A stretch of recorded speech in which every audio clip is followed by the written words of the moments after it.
Of course, it's useful to know something rather than absolutely nothing, but it's useful not to think that you know everything or not to think you know it all, because we really don't know it all. Now, we may get one angle of knowledge on something, but there's always another angle, so it's always very useful to know that you're ignorant of an awful lot of things, of how things work.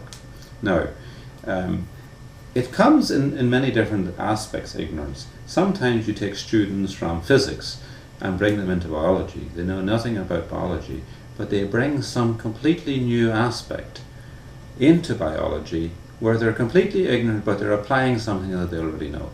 None of us are completely ignorant, but there's an angle of which it's good not to know everything and to know that we don't know everything and to be open to the possibility that there's an awful lot of things to learn. Because once you know everything, it's no longer any fun.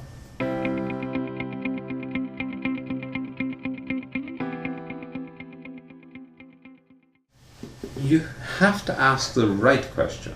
So you can ask lots of detailed questions in science. For instance, if you're studying the structure of the protein, you'll ask, why is the protein that particular structure? Now, you can ask too many detailed questions about that.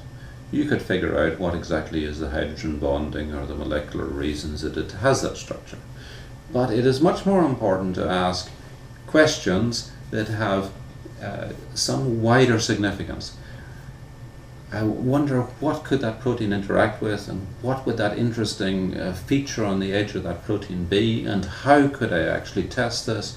So your question actually has to go beyond what you're constantly studying. It has to constantly expand your horizon, but it's important to ask those questions and to be able to figure out what questions to ask.